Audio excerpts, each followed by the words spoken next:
Reform Judaism. Reform Judaism allows us to determine how we will interpret it. There's a lot of autonomy in Reform Judaism. Agadah says what is one's work is another's leisure. I put that there because it's actually the result of a Midrash that is also given.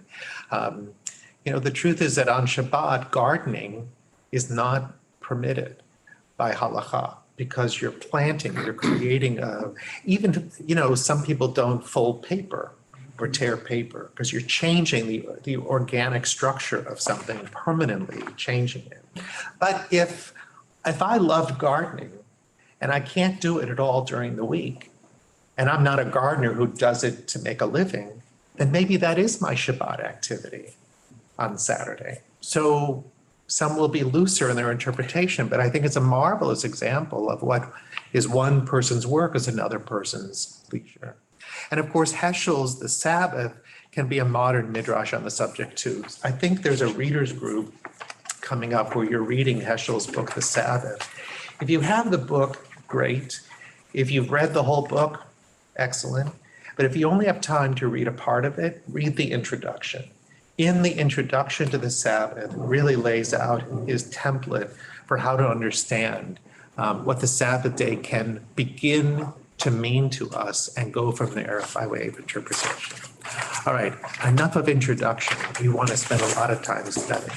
So if we turn the page in front of us and we go to the next page on the screen, I'm very happy that actually this Sabbath we're reading from the Torah, the portion called Noah in the book of Genesis.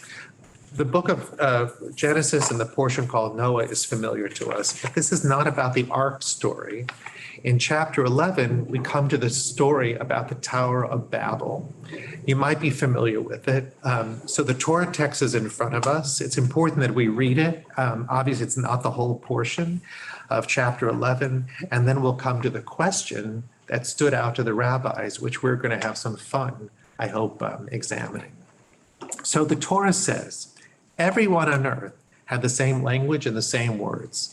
They said to one another, let's go make bricks and build a city with them and a tower that reaches as high as the sky. We must make a name for ourselves or else we'll be scattered all over the world. Then God came down to look at the city and tower that they had built. And God said, if as one people with one language, this is how they have begun to act, then nothing that they may propose to do will be out of their reach. Let us then go down and confound their speech so that they will not understand one another's words. Okay, I hope that paragraph piqued your interest. There's a lot of stuff in there. The third paragraph says, so God scattered them from there over the face of the whole earth, and they stopped building the city and the tower. That is why it was called Babel, because God confounded the speech of the whole earth. All right, so nice, interesting evidence here about the word Babel and what was going on. So I want to also share with you that the rabbis had core ideas and beliefs about God. One is that God is only one. God is omnipresent. God is everywhere. God is omniscient. God is all-knowing. And God is omnipotent, that God is all-powerful. So if all of these things are true, what is it in the second paragraph did the text appear to violate?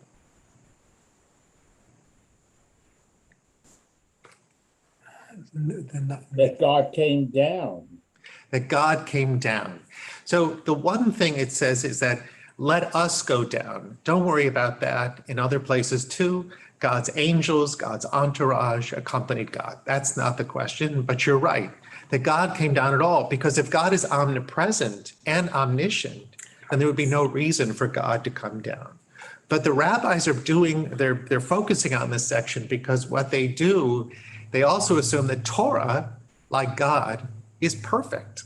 The rabbis of old believe that these are the words of God. It's not like our Reform innovation, that this is inspired by God but written by man and man makes mistakes. This is a perfect text. So they're asking the question, how do we reconcile this apparent misunderstanding? God came down, let's figure out why.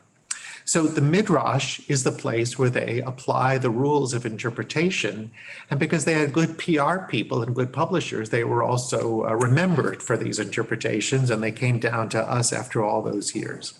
So number one in the question is, what beliefs about God and Torah does this Torah text challenge? And that's it. God's omnipotence, God's omniscience, God's omnipresence. Those are the issues that the rabbis were very concerned about. So their tack then was to be able to preserve these beliefs about God and to demonstrate a result that the Torah was not miswritten, wasn't confusing at all. It's our job as scholars of Torah to make sense of it for others. So number two on the page says, to preserve the beliefs about God and Torah, the rabbis taught the following in a Midrash. It is only to teach God's creations, that is human beings, that God did not pass judgment or come to a conclusion until God saw for God's self. So one of the beautiful outcomes of their Midrash is not only did they preserve God's qualities of omnipresence, omnipotence, and omniscience, but they said God did this because God is a teacher. God did it to teach us how to be sure that we have first eyewitness evidence before passing judgment. So God was a teacher. God did it for us. So we preserve Torah and we get a moral lesson as a result. Now, there's nothing halachic about it. It doesn't say you have to always be on the scene to get firsthand evidence, and there's no halacha that really makes it so perfectly clear. This is agadah. This is a beautiful interpretation that teaches us something about God and about our own moral behavior. So now if we were only scholars, we say that's very nice. God is in God's place and we understand God's role. But Torah is meant to inspire us and to motivate us. So the next question is, how does the Midrash solve the problems we described in number one? Oh, forgive me, we did that already. But second, what lesson does this Midrash have for us and the information we learn from friends, TV, newspapers, teachers, the internet, social media?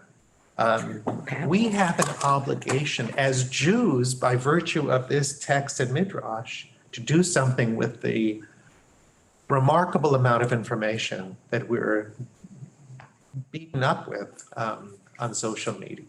So let's pause for a moment, and how would you take this Midrash and apply it to your own life, and therefore feel a little better about maybe even answering the question for others who ask you, I just read this on Facebook, I just read this on social media, surely aliens are coming tomorrow, let's sell all our stocks and bonds and get on the ship. And what might be your reasonable explanation, since you're Torah scholars now? Well, I think we're right now living in the Tower of Babel. Yeah, I think And that's we don't know how to decipher one another's languages. okay. Good. Warren? I think if God needed to see for himself and interpret and come to a logical and correct decision, then we have to apply the same rigorous vetting to what we see and hear in the news. Yeah, that's really getting to the point, which is that we need to be more discriminating. We need to be sure that we have eyewitness accounts, verifiable information. It doesn't mean we can be everywhere we need to be, but we do need to be sure that what we're learning, repeating, and sharing or posting is something that is actually true. That's right. Any others, Ricky? Well, I was just going to say the line that jumps out at me is a little bit different. We must make a name for ourselves, or else we'll be scattered all over the world. I think that there's something about needing to learn humility in there as well. Mm-hmm. And they knew what would happen. I mean, Right, right. but I don't know, for some reason that line just is Yeah. really bothersome. Yeah, well, it's the biblical explanation why there are so many different languages out there. And because when we had the privilege of only one language, this is what we did with it. We built a tower to heaven to do battle with God, to take some power for ourselves. So without the ability to say, give me a brick and get a brick, we can't do that. But yes, but making a name for ourselves, I Right. mean, Exactly. It's against Okay. the really the best human endeavor that we're given and expected to fulfill. Anybody on Zoom who'd like to offer? I see Randy's hand. I do think there's a strong element of humility in this, and and actually it's a good lesson for us today where we're at in our current society. I mean, we're having problem having civil discourse on issues that legitimately can have 2 or even 3 or 4 different points of view. And I think if we paid more attention to this, maybe that would solve at least part of the problem. Yeah, so let's, one of the pieces of homework, so to speak, is to take this to heart. If this is an extension of the Torah text itself, and Midrash Agadah is not just light stuff, then it should make an impact on us and an impression to be sure that the next time we read the paper or something on the internet, to apply this lesson to ourselves and be sure that whatever we're posting or repeating contributes to civility and civil discourse and a better outcome than we've experienced thus far. Excellent. Good. Stanley? Yeah, there's an old saying, and I think it's apropos to what this says. Believe nothing what you hear and only half of what you read, and you'll do pretty good. Right. And maybe as we put these statements and lessons in order, we have the Torah text as the original text. The Midrash that we just studied comes right after it. And then you can see the accumulation of all of these other adages. Don't judge a book by its cover. Don't judge a person until you've walked a mile in his shoes. This, as we say, this is not a brilliant insight for our day. This is age-old wisdom. But we can also claim that really the origins of it come from a sacred text in the Torah. It's hard to see hands, but I think I see Dina's. To go back to the subject that Ricky opened, because it struck me as well when I read the text to begin with. They start off by saying, let us make a name for ourselves or we will be scattered.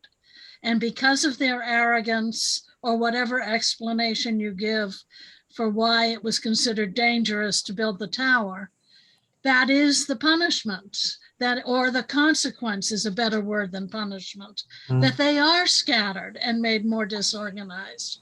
I think it's a lesson on taking preemptive action based on fear and not evidence can be a self-fulfilling prophecy. Being afraid that those other people are going to do something to me, so I go and fight a war with them, now they have a reason to do something to me. Right. Dina, thank you. I think you articulated that well. And frankly, if we did abide by the lessons inherent in this lesson, we could contribute to more civil discourse and perhaps not be afraid of each other, and the polarization that we've experienced might be mitigated as well. In the interest of time, we're going to move on, but now you've got a good taste of what Midrash can do. And as I pointed out to students in the past, it's very important to remember that one of the points that the rabbis are aiming to fulfill is preserving the Torah as a completed and perfect text, and then to teach the lessons from it as well. So they have a lot of things going on here to do. All right, on the next page then, one of my favorite texts comes from Exodus chapter 3, the very beginning of the book of Exodus. And we are learning about Moses. So the Torah says, now Moses, tending the flock of his father-in-law Jethro, drove the flock into the wilderness, came to Horeb, the mountain of God. And the angel of the Lord appeared to him in a blazing fire out of a thorn bush. He gazed, and there was a thorn bush aflame, yet the thorn bush was not consumed. Moses said, I must turn aside to look at this marvelous sight. Why doesn't the thorn bush burn up? When the Lord saw that he had turned aside to look, God looked to him out of the thorn bush. He called to him and said, Moses, Moses, and he answered, here I am. Now, that's a larger paragraph than we need because the real focus of the rabbi's question in this particular midrash that comes from Midrash Rabbah is why is a thorn bush an unlikely place for God to appear? This was the question that the rabbis needed to satisfy because in their understanding in a Near Eastern culture anyway, God wasn't appearing in a thorn bush. God was in the mountains, in the thunder, in the lightning, in the sky, and all these remarkably unreachable places. But here it was, God was appearing to Moses in a lowly thorn bush. So we can conjecture, we can throw out all kinds of reasons, but we're going to try to accomplish a lot today. So let's look at number 2 on the page. And here is their midrash. On the verse, out of the midst of the thorn bush, the rabbis taught the following about God in the midrash. So a heathen. Now a heathen is a non-believer. They're not talking about non-Jews. They're really talking about Jews who don't believe. So this is a challenge to them. A heathen once asked Rabbi Joshua ben Karka, why did God choose a thorn bush from which to speak to Moses? And he replied, were it a carob tree or a sycamore tree, you would have asked the same question. But to dismiss you without any reply is not right. So I'll tell you why. To teach you that no place is devoid of God's presence, not even a thorn bush. Now let's unpack it a little bit. So what do we know about carob trees? And then they make chocolate. It's a substitute for chocolate. They grow in pods, they grow in the Middle East. So that's something nice. I love chocolate, so you can't, a lot of people do. What else do we know about sycamore trees? Nothing.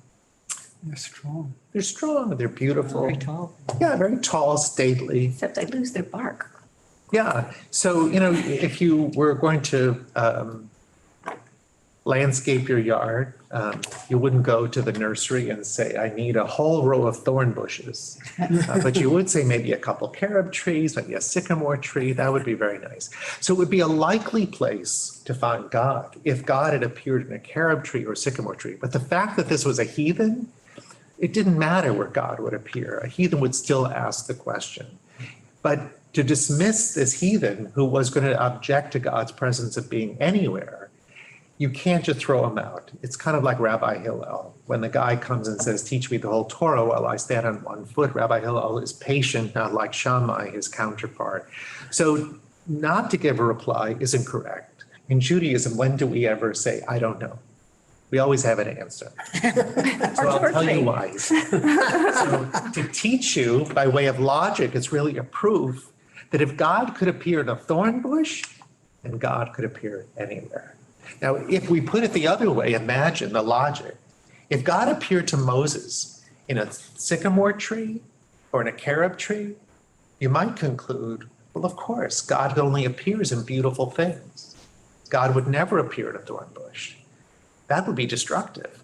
But if God could appear in a thorn bush, then God could appear anywhere. It's beautiful logic that the rabbi said is not a problem with the text that our God, the only God, appears in a lowly thorn bush, but rather how great is our God that God appeared in a lowly thorn bush because God could appear anywhere. I have a question yeah. though. What's the purpose of a thorny bush? So really the purpose is just as the rabbis point out, that the Torah was so extraordinary in its ability to introduce this relationship between God and Moses, not that God appeared to Moses in this extraordinary place, but in a more humble, lowly place, maybe to make the right impression, the right introduction, because we know that God later is going to appear on the mountain, in the cloud, fire, and all of that. So it raises the question then, which comes next, because the Midrash isn't only here to clarify a text, it's supposed to serve us. The Agadah is supposed to move us and inspire us. So what does it mean for our expectation to find God, to feel God, to experience God? Are we looking in the wrong places? Are we looking in the right places? A rose bush has thorns. Mhm. So, there's all different kinds of thorny bushes, I assume. Right. But for us in Houston, Texas, we have beautiful rose bushes. So, so that maybe you have to take care not to get stuck Okay. in order to enjoy the beauty. Yeah, yeah. I would also think that a thorn bush, absent the roses, maybe a different kind of thorn bush, I would avoid it, in order not to get stuck. It wouldn't be something I would want to go near. A carob tree or a sycamore tree, I'd be drawn to. It's beautiful. I might be under its shade. I could eat from it. But a thorn bush, I'd kind of shun. Wonderful. So the Midrash might alter our orientation to a thorn bush and say, wait a minute, maybe there's something there that I wasn't willing to see or experience. Not that we're attracted to it, but there's no place devoid of God's presence or some experience to have there. That's right. Lovely, lovely. Good. Well, maybe God would appear in some sort of fruit where it was sweet. That's the point. That's right. Something sweet. So sometimes people tell me, and I know you've heard me say this before, and it's in my book also. So that's why I'm using this as a level playing field for today. And then we'll go into places none of you have been with me before. But the truth is that sometimes we say, like I do in the summer, one of my favorite places to go is Colorado. I love the mountains. I'm inspired when I'm sitting there at a desk with a view of the mountains and I do my writing for the fall. It's beautiful. Some people like the sea and they go to the beach to do the same thing. But if we only believe that God was in those beautiful places, we might forget that we can also go to the Third Ward. When Hurricane Katrina went, I went with a group of rabbis to New Orleans at the time to discover what their needs were. So if we didn't understand the text, we might say, I went to that horrible place that was so destroyed and in need. Where's God? God abandoned this place. Not true, not true. In fact, we were there doing a mitzvah to help. So there's opportunities to see God's presence in places that we didn't expect it or we wouldn't expect to find it. Another personal example I'll share with you is that when I visit people in the hospital, or used to visit people in the hospital, it's been a while now, I would enter somebody's room and I remember a gentleman lying in bed said to me, why has God abandoned me? Because a place in a hospital with the tubes and the beeping and all things, is this a beautiful place? Is this a sycamore tree? Is this a carob tree, even a fruit tree or a rose bush? Hardly. He felt abandoned. It was a perfect opportunity. I didn't pull out my Midrash and I didn't teach him text, but I drew from it to say that God is a source of all that we need in all the places. So God isn't a source of, beauty right now, but God can be found here and is a source of courage, a source of hope. God is present in the fact that you have nurses and doctors who are tending to you. Our visit today is meant to inspire you and to give you hope.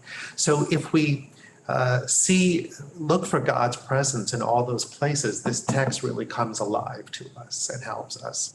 And the other place where we can go, and then we'll turn to other questions, is there are times when we feel very we feel very optimistic. And we say, well, aren't I lucky?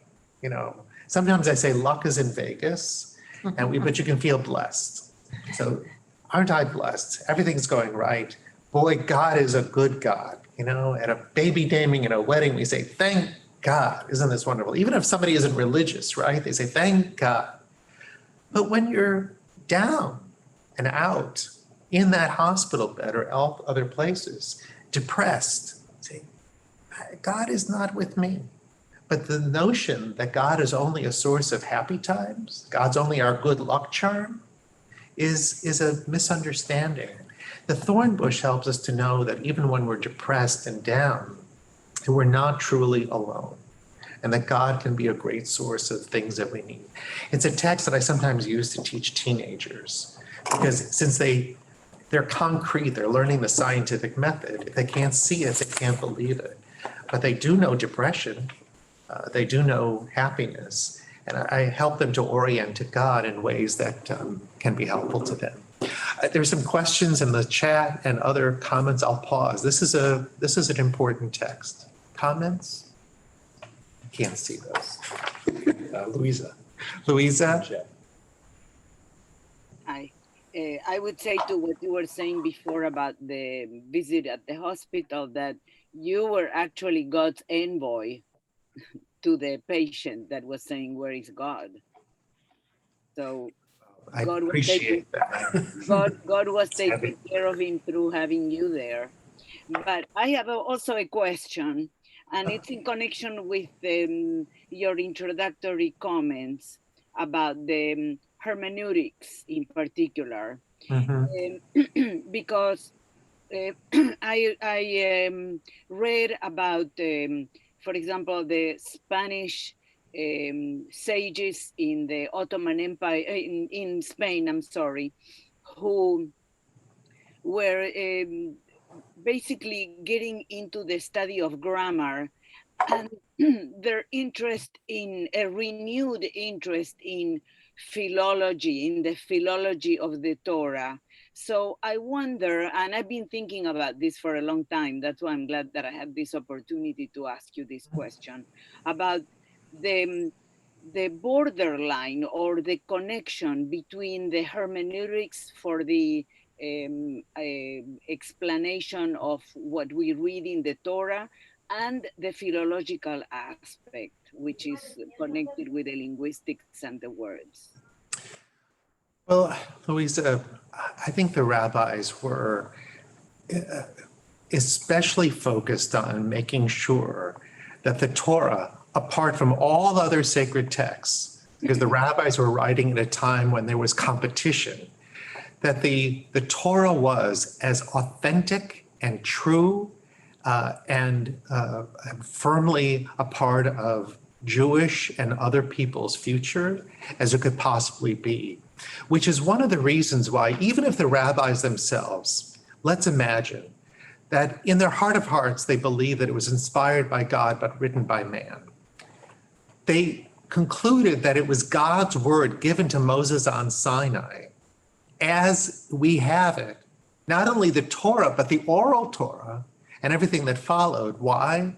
Because if they could tie everything back to Sinai, then they had the ultimate truth and they didn't have to debate it or compete with a Christian Bible, a Muslim Quran, or other texts.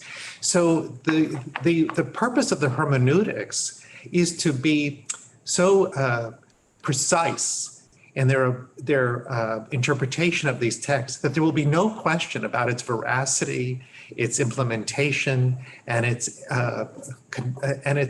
really its binding nature to the Jewish people. So, in Reform Judaism, it's why there are those who object the notion in Reform Judaism that we say it is a text inspired by God, but written by man. For us, it doesn't change its authenticity or our commitment to it. It just reconciles, the nature of the Enlightenment and an age of reason and science. I'm not convinced that every word came from Sinai, right? So we've altered a little bit, but not our commitment to a text that we call sacred. I hope that's helpful. Thank you. You answered my question very precisely. Thank you. Terrific. I have there's some questions in front of me. Let's see. Randy, Buddha was asked, why does manure smell so bad? And he answered, but you are a fly. To a fly, it smells like perfume. I'm not familiar with all the things that Buddha taught. So you've introduced me to a new one. Yeah, it is a matter of perspective and orientation. And we also learn in Judaism that everything that God created has a purpose, even if we don't understand it. We live among mosquitoes. I still don't understand them, but God had a purpose. Jeffrey, you have a question? There's been so much study and definition of the text, why are we still studying it, debating, and what the text meant or means? Well, I'll tell you, I don't know why I keep drinking coffee every day. Well, because it's addictive. I have a bagel with cream cheese every Sunday morning. It is addictive. That's exactly it. And if you want to be nourished, stimulated, inspired, connected to God, Torah, and Judaism, then you keep going back to the source to be nourished every single moment. So, we've just begun reading the Torah again. Why do we keep reading the same stories? The Torah is the same. But the fact is, we're different. Mm-hmm. We're different. The whole last year, who wasn't affected by last year's experience? And so as we come to these texts like the one we just studied, I don't know, 2 years ago before the pandemic, we would have said, where's God? We would have looked or found or felt differently than we do now. Now we feel God, my God, we have a vaccine. We have scientists have learned more about the world because of it. It's pretty profound for those people who appreciate profundity.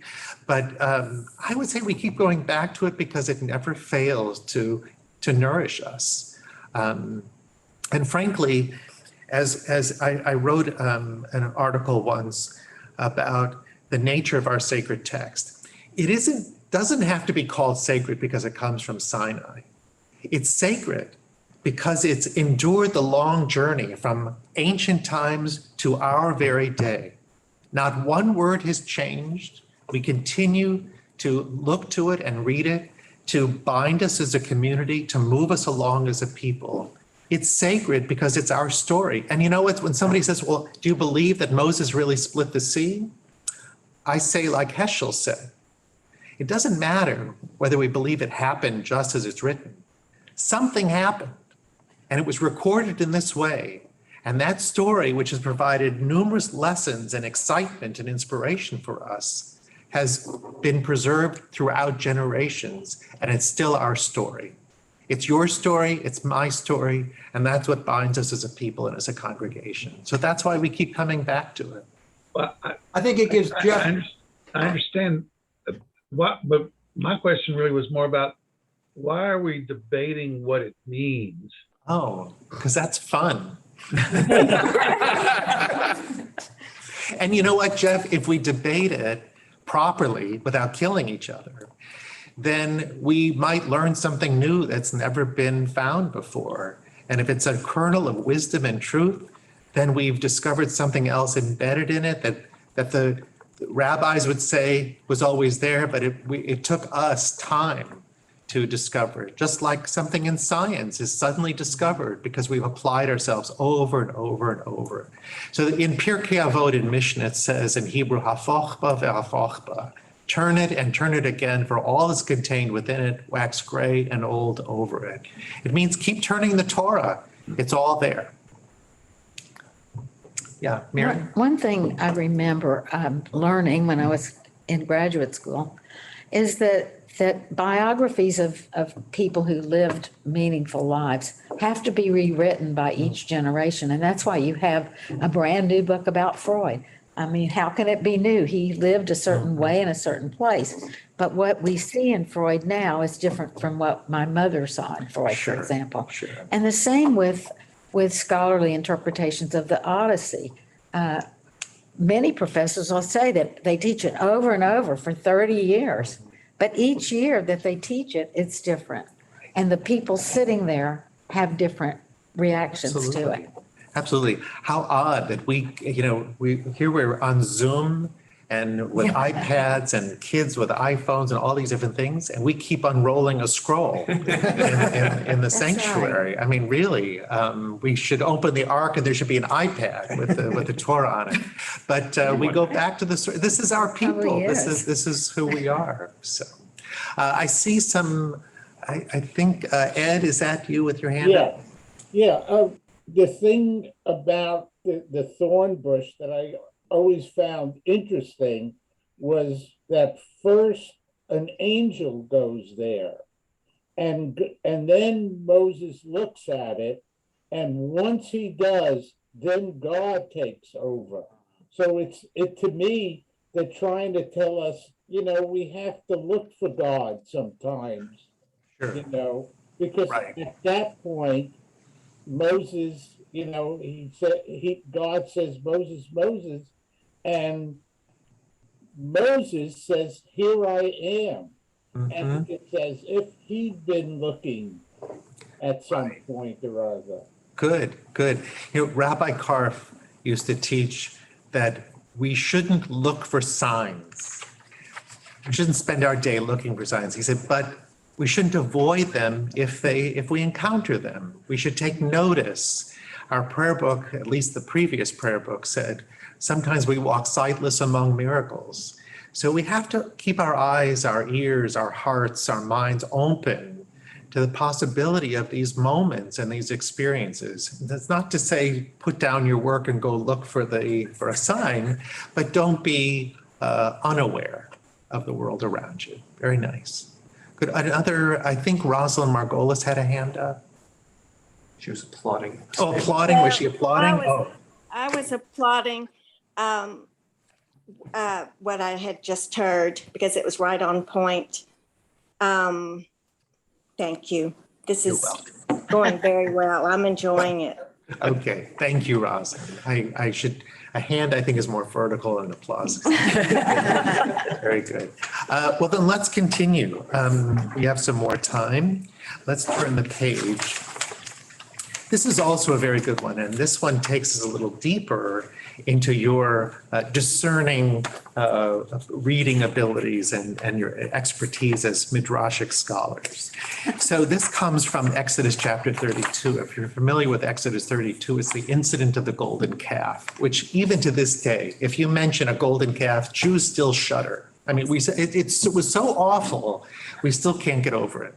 So in Pesachta de Rav Kahana, which is another source of Midrash, we get all of this. So first, we have to look at the Torah text. When the people saw that Moses was so long in coming down from Mount Sinai, the people gathered against Aaron and said to him, "Make us a God who can go before us. For Moses, who brought us from the land of Egypt, we do not know what has happened to him." We know this. Aaron said, and I won't read the whole paragraph, Aaron said, "Let's make a golden calf." Okay? So then after this horrible incident, everybody giving up their gold and rings and all of that stuff for it. Well, first of all, at the end of the second paragraph, it says, early next day, the people offered up burnt offerings and brought sacrifices of well-being. They sat down to eat and drink and then rose to dance. This is not the only place in the Torah where they committed a horrible crime and then sat down to eat, drink, and dance. So it's something I've said to Harvey Gordon before, I really have meant to write an article about it, because when Joseph's brothers threw him in the pit, they sat, they ate, and they put their feet up. It was really unbelievable. So here they ate, they drank, and they danced. Then God said to Moses, "Hurry down, for your people whom you brought out of the land of Egypt have acted basely. They have been quick to turn aside from the way that I enjoined upon them. They have made themselves a molten calf and bowed low to it and sacrificed to it, saying, 'This is your God, O Israel, who brought you out of the land of Egypt.'" Now just take a look at what we've read. Was there anything that your ear picked up that could have been addressed by the rabbis as a source of concern about the relationship between God and the Israelite people? Right. If God was angry. So God was angry for sure. So let me remind you that earlier, when God sent Moses and Aaron into Pharaoh to get Pharaoh to let the people go, what was Moses' command to Pharaoh? What? My people. Let my people go. And here we read, the Lord said to Moses, "Hurry down, for your people, whom you brought out of the land of Egypt, have acted basely." The rabbi said, "No way, no way. This is not going to fly. This is something that we read in the Torah, but there must be a reason for it. And they're going to provide a midrash to reconcile the text and also to provide a lesson." So let's see. So let's turn to page 5. And here's the text. Is there a question first? It's on page 4 at the bottom. Oh, page 4. No, we've kind of gone through the questions. So yeah, so let's go to the Midrash. Yeah, Rabbi, I was just going to comment, almost everyone who teaches that section of Exodus says And the parents among us know that Yeah. it's your children when they do something wrong, and they're my children when they're good. Absolutely. All right. So we're on the same page. So, I believe me, the rabbis who were also parents knew this well. So Rabbi Berechi, in the name of Rabbi Levi, said, a king had a vineyard which he entrusted to a tenant. When the wine was good, he said, how good is the wine of my vineyard? When it was bad, he said, how bad is the tenant's wine? The tenant said, be the wine bad or good, it is yours. So at first God said to Moses, I will send you to Pharaoh that he may let my people go. But after making of the golden calf, God said, go get down, for your people have corrupted themselves. Moses said, so then when they sin, they are mine, and when they are virtuous, they are yours. Not so. Be they sinful or virtuous, they are yours. So on this page, also, just to set up the parable here, God is the king or the landowner, Moses is the tenant, and the Israelites are the wine. So the question I posed on the page is, what can we learn about love, forgiveness, and compassion from this Midrash and our own relationship with God? And as Dina suggested, it's fair to say, how do you, by way of analogy, the relationship with parents, ideally. So what do you make of this text and the Midrash? Does it satisfy you? Does it work? What can we learn from it? Taking responsibility. Yeah, so it's taking responsibility, and Moses saying to God that we are bound to each other. We came out of Egypt because we are your people and you are our God. And the Torah itself says that I am God as long as you are my people. So this covenant works when we're together. It doesn't work when and if we're sinful, then it falls apart. Now, many, many other texts in the Torah and in the prophets especially will always speak of the relationship between God and the Israelite people as being whole and committed and permanent, eternal, no matter how we behave. And we just finished Yom Kippur. So on Yom Kippur, we say it's not the death of the sinner that God seeks, but that the sinner should repent and return. And we often speak now of God as an unconditionally loving parent. So it's apropos of Dina's comment. In our prayer book, we always said, you are our king and we are your servants. You are our shepherd. We are your flock. It was a very kind of monarchical, upper, lower kind of relationship. The truth is that in the 20th century, it took that long, and especially after the Holocaust, that the idea of God being king and we were servants, a monarchical deity kind of thing, that the idea was that God was an unconditionally loving parent. And if we understand God as an unconditionally loving parent, then we understand that even in the relationship between parent and children, we cannot always save our children from harm. It doesn't mean we don't always love them, and love is remarkable, but love isn't always enough to save them from harm. And even if sometimes the example is used, if you close the door and your child's hand is in the door, here you are, the unconditionally loving parent. How could you cause your child harm? And then you bend down to say, let me kiss it for you to make it better. I hurt you and now I'm going to make it feel better. So we understand the complexity of the relationship. The truth is that the complexity of the relationship is present in the relationship between God and us too. So it raises the other theological questions. How active is God in history and in our life? Now, Rabbi Karp, to quote him again, said that God is not a cosmic bellman. So we can't ring up God and say, come and help us. This is what I need. That's a false expectation. At the same time, we are not puppets at the end of a string that God is leading. If we understand the covenant correctly, we have a part to play and God has a part to play.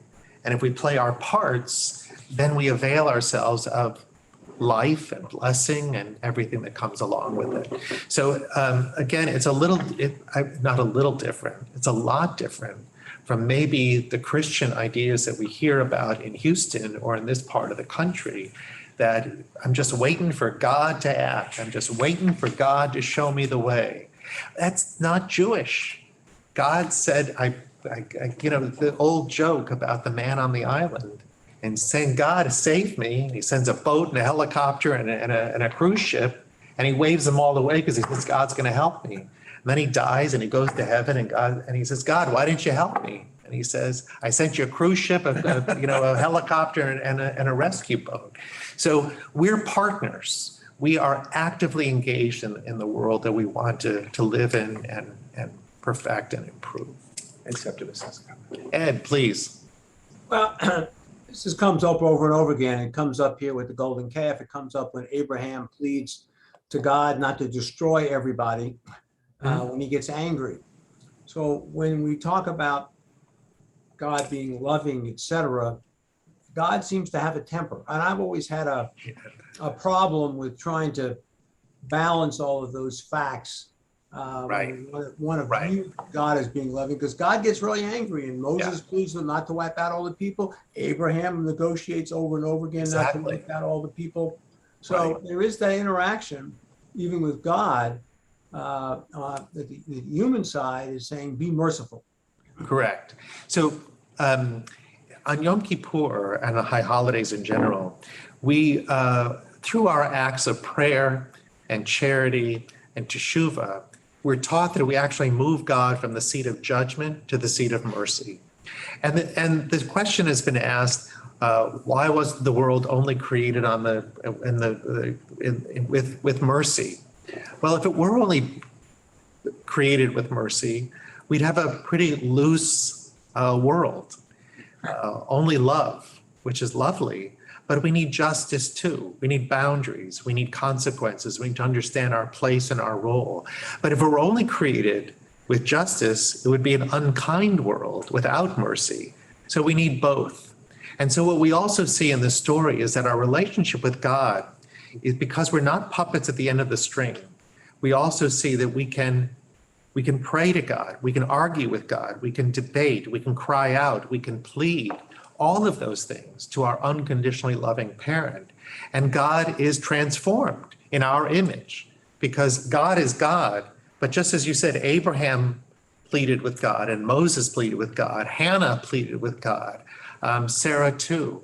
So there are ways where we discover that when we come to worship in the sanctuary, now the Sabbath is a time when we only give thanks. It's a time of gratitude. But during the weekdays, there's a whole section in the prayers that are what are called bakashot, or petitionary prayers. God, I need, I want, I'm hungry for this. So our notion that God is only somebody that we can tiptoe around is not true. God is like a parent that we can, plead with. We might not get what we want, or we might get in a way that we didn't expect. But the idea of breaking down this notion of God and creating a God image that is more palatable and a little bit more reasonable is pretty impressive. I think it's very helpful. Stanley? Yeah, I was just going to say, in the morning prayers, every day you're praying that, but you're also praying it not just for yourself, because many of the prayers are we for our sins and our transgressions, etc.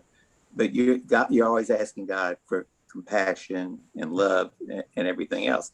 And then another thing with many of the prayers is you can take and look at a Hebrew word, zadim. Well, to some people that just means arrogant. Some people it means wicked, and it just depends, how you look at some of these. How it's looked at every day. But like you said, it gives everybody a chance to, think that, talk to God, not only for you, but for everybody else. Right. I did a funeral once many, many years ago, and I remember the conversation I had with the surviving daughter. And she was really grieving. She said, is it okay to be angry with God? I said, yes. Yes, let out your grief through anger. I said, God can take it. God is fine. And, those feelings will change into another feeling. From anger, we, move to acceptance, etc.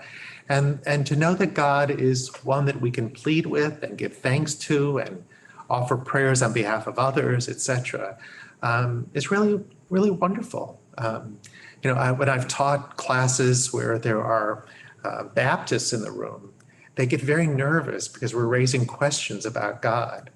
But ultimately, for some, it becomes a remarkable, epiphany that they can have this relationship with God and they won't go to hell and they won't be burned up. And it actually doubt and questions and this kind of struggling with God is really part and parcel of what it means to be Jewish.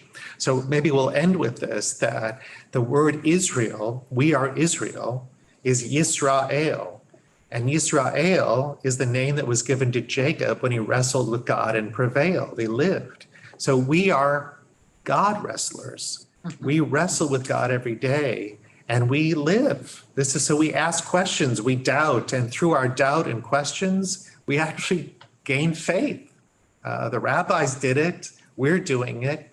There's always the risk that somebody might say, well, now I really don't believe and I'm out of here. But that's, life is risky. But the potential is rich because the rabbis didn't raise the Midrashic questions to lead us astray, but rather to show us the inherent wisdom in our Torah.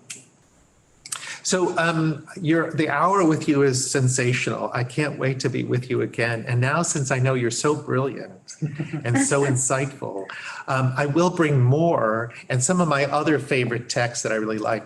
The truth be told that a lot of these texts are in the book that I wrote, and it was published a few years ago. So if you want to go through it, in the book, the chapters are set up as God is a teacher, God honors me, God lives with me, God heals me. All the roles that God plays, those chapter heads were actually chosen for a reason to demonstrate the roles that God plays in our life. If there are other questions, you know how to find me anyway. You can email me, and I love answering those questions. So thank you, everybody. Go back to work or whatever you were doing, and we'll see you again soon. Take care. Thank you, everybody. Rabbi Lyon. Absolutely. Rabbi Lyon's next session will be on Thursday during the same hour on December 9th. That'll be the next session that we have. We have a little bit of time between now and then, and there'll be some more opportunities that the Adult Education Committee and Ed Septimus will be sharing with everybody for upcoming programs and other monthly Midrash sessions throughout the year. In addition, tomorrow, I think it was, or next week, it was a little segue when we were talking about Rabbi Heschel, but the book club group that's studying Heschel's book, The Sabbath, is meeting next Thursday, same time, 12 o'clock here as well. So if you'd like to join us in person or on Zoom, that session will continue next week. The recording is going to be available. Thank you, Sharon. And I'll stop the recording shortly and distribute it to anybody who would like, and it'll be uploaded onto our YouTube channel as well. So thank you very much, everybody. Have a wonderful afternoon. Thank you. Rabbi, your